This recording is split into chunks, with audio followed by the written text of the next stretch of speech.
being able to connect with the time fundamentals that maybe we can touch on. And I kind of told people my method, which I don't know that anyone else talks like this, but I feel like it's a triangle, like you triangulate between what else is going on, whether it be a metronome or someone else, and that has to be internalized into your body, and then your playing is against your body. Like I feel like I can't play against just by listening. The listening has to be internalized into something in here, like to where I'm either clicking my tongue or moving my body to a certain way, or like feeling the rhythm a certain way. Like if they say if you can sing it, you can play it. Yeah. Sort of thing. Yeah. If you can play it, doesn't necessarily mean you can sing it though, sometimes. Have you seen that video of this cat that's listening to a metronome, and it's like being surprised every time it clicks? Like, oh, what's that? You know, and it just made me realize that like humans can anticipate a length of time to where we're not like surprised by it, but we can anticipate it, right? So like if I start clicking at a certain regular beat, then you start grooving to it, like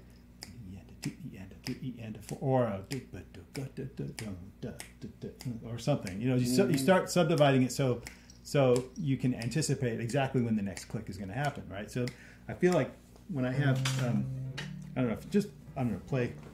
play a click of some sort. It can be an interesting click.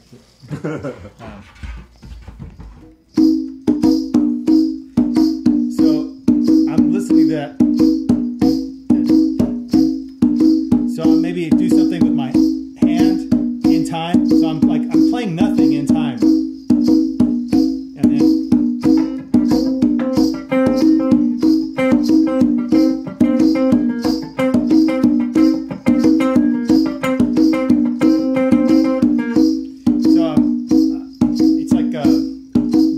something in my own body that's reflecting what I'm hearing, and then what I'm playing is off of my own body rather than off of my ears, if that makes any sense.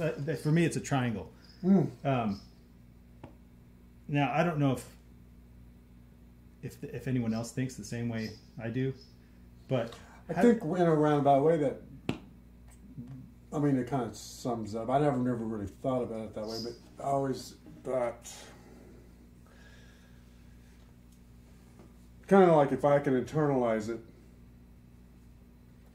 I want my ideas to come from an idea that's coming inside of me. And like if I'm making music with someone or for click, whatever sound's happening in this moment is all connected as one thing. So I get ideas off of listening to the next guy, which will throw an idea to me. And you listen to that whole collaborative combination, feels like that's where kind of the magic music happens. Because if you're just listening to yourself and you're not listening outside of yourself. Right. Yeah, it has to be a connection. The sound that's happening in this very moment with whatever the sound is. Yeah. You know what I mean? If you're by yourself, you're the sound. If you have a click, that's part of your sound. If you're playing with somebody, they're part of the sound that's happening. If you get caught up in your head and you're not listening outside to the whole collaborative sound, then magic's never going to happen like that. True. You know what I mean? All right. So, do you remember that game we were playing last Monday where when Toby came in here and I was making him clap my offbeats, and I told him he has to do something in his own body to feel what I'm providing in order for him to play the offbeats correctly. And my advice, Toby's my son, my oldest son, my youngest son. Anyway, when I was telling him to clap my offbeats, right? I'm sure you could do it really easily, like clap my offbeats. So it's like, it's no big deal, right? So, and then, so when I was doing it with, if you try that with most people, it'll start off okay, and it'll start phasing, it'll start, they'll start doing that, you know, because they stopped listening. They stopped like connecting somehow with.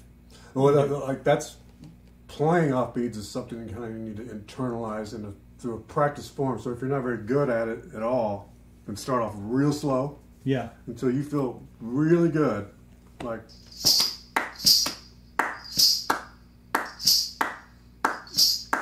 And if you're feeling good about that, if that's the tempo, then bumping up a couple octaves.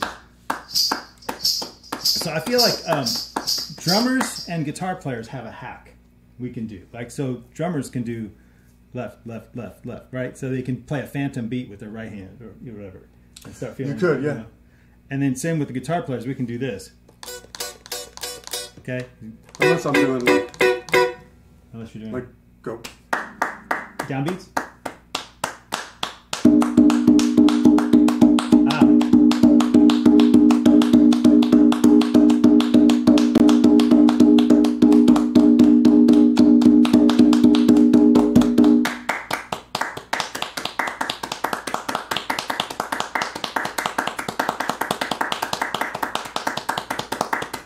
Yeah. It's a great game. All right, now let me clap your offbeats. Okay. What tempo? You can speed up and slow down.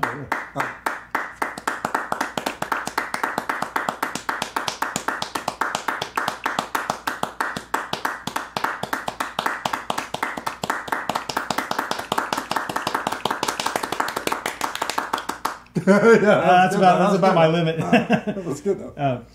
So what I do, my hack is like I click my tongue to his downbeat. I wasn't great. Let me try it one more time. I'm doing.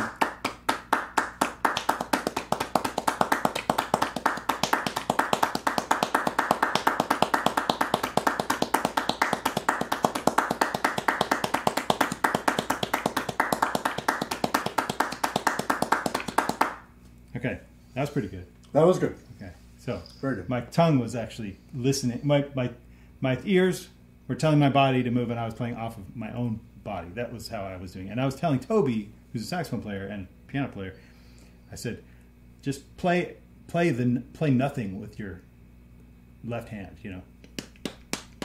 And then it's easy to play offbeats of your own body than just like. Then you're like the cat that's surprised every beat. I don't know. It's like it's easier to anticipate when it's coming. I don't know if that makes sense. But, so if you're doing both hands, yeah, because I could be going. I could start. So you're doing it off your foot. So your foot is. Well, if I'm not doing do that, it's gonna sound weird because the drums gonna.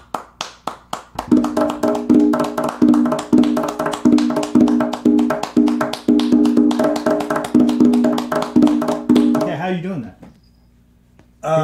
Can you explain? A lot of that for me felt like a lot of times when I'm soloing during African stuff, I'd put on, like, to practice that African stuff, I would put on, like, if somebody's playing ba, and I would put that on my metronome as a sound, and then I would just start trying to hit the holes of that. Okay. Which would be upbeat sometimes, or I'd do a transverse of. So you're just saying that you've practiced it. I practiced enough to where it's just yeah, difficult. Right. Okay. So because I don't think my tongue would click like fast. Well, so okay, it's interesting because I'm trying to like get in your head to see like how, like what you think about when you're playing offbeats, like. Oh sure, right. Is it just? It's in there. It's just kind of in there, right? Yeah. Yeah. Okay. Hey, Dad. Hey, Toby. You want to demonstrate? This is Greg. Hello, Greg. Hi. It's good to see you. Hey, Toby, come over here. Do you remember what I said about how to clap offbeats? Yeah. You were way better at it when we tried it in the car. You want to demonstrate? So, like, give me like a tempo or something. Yeah. How about play Greg's offbeats? Okay.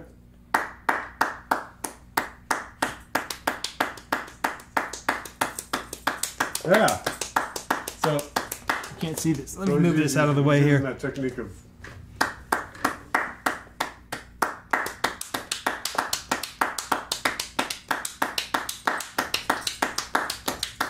It works. It's a method that's kind of helpful, I think. Yeah.